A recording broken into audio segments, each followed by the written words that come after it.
Shalom Bapak Ibu Saudara-saudaraku, selamat pagi, selamat bertemu kembali dalam sapaan firman Tuhan buat kita hari ini. Semoga firman Tuhan ini semakin terus menuntun kita menjadi orang-orang yang baik, yang berkenan kepada Tuhan. Karena kalau sampai kita tetap tinggal di dalam dosa, maka murka Tuhan begitu mengerikan kepada kita.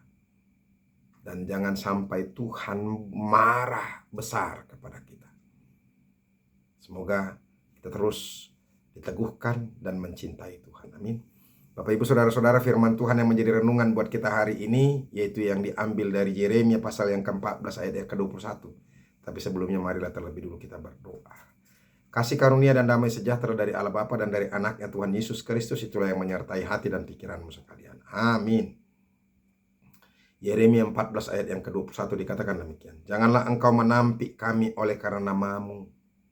Janganlah engkau menghinakan tahta kemuliaanmu. Ingatlah perjanjianmu dengan kami. Janganlah membatalkannya. Demikianlah firman Tuhan. Bapak Ibu Saudara-saudaraku yang dikasihi Yesus Kristus, firman Tuhan ini adalah bagian doa syafaat yang dinaikkan oleh Yeremia sebagai nabi di tengah-tengah Israel. Sebenarnya sebagai nabi dia sudah mengingatkan umat pilihan Tuhan dengan tegas, dengan keras. Dia lebih baik mengambil sikap dan pernyataan yang tidak populer, tidak menjadikan dia disukai. Lebih baik dia lakukan yang penting orang menyadari dosa-dosanya.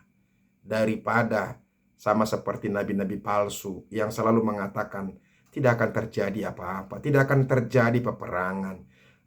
Dan kalaupun terbuang, kalian hanya terbuang untuk sebentar, waktu yang sebentar saja. Saudara-saudara, Yeremia tidak seperti itu. Bahkan dia dengan tegas menegur umat pilihan Tuhan itu. Dengan keras. Tetapi dalam hal ini ketika murkanya Tuhan datang, ini yang mau kita lihat saudara-saudara. Yeremia tampil datang kepada Tuhan bermohon dalam doa syafaatnya. Mengingatkan Tuhan, bermohon meminta kepada Tuhan supaya Tuhan jangan sampai menjatuhkan hukumannya. Dikatakan tadi, janganlah engkau menampik kami, janganlah engkau menolak kami oleh karena namamu. Siapakah Tuhan?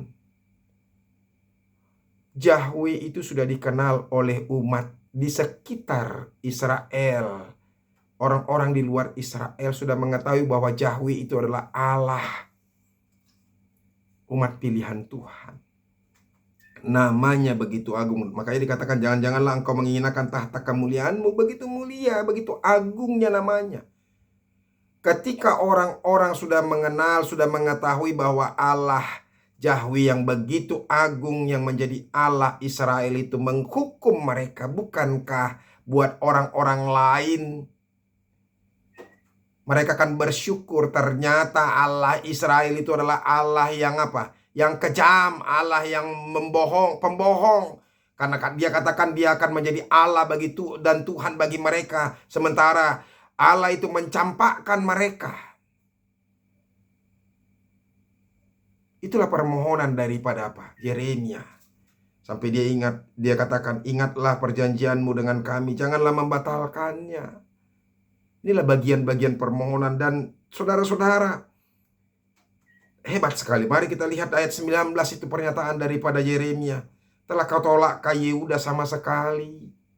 Dia bermohon, ya Tuhan, tidak adakah lagi belas kasihan. Telah merasa muakkah engkau terhadap Sion? Mengapakah kami kau pukul sedemikian hingga tidak ada lagi kesembuhan lagi bagi kami? Kami mengharapkan damai sejahtera tapi tidak datang sesuatu yang baik. Mengharapkan waktu kesembuhan tapi hanya ada kengerian. Inikah yang harus diterima oleh umatmu?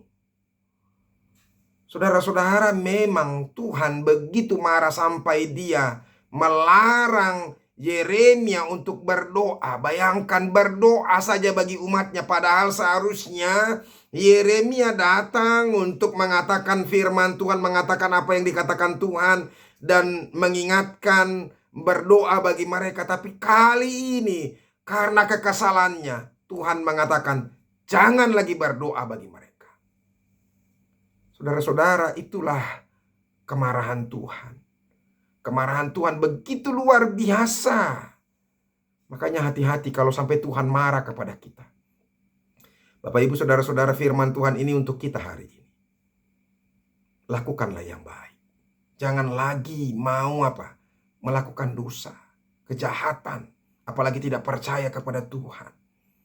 Tapi kita sungguh-sungguh harus percaya kepada Tuhan, berserah, mengakui Dia adalah Allah yang berkuasa dalam kehidupan kita. Dia bisa memberikan dan bisa melakukan apapun. Kalau kita mau berdoa supaya tidak terjadi bencana, Tuhan bisa lakukan. Kalau kita mau berdoa supaya Tuhan melindungi kita dari musuh-musuh kita, Tuhan bisa lakukan. Kalau kita ingin mau Tuhan melepaskan kita dari penghinaan, bully orang lain, dan orang-orang yang berupaya menjatuhkan, maka Tuhan bisa melakukannya.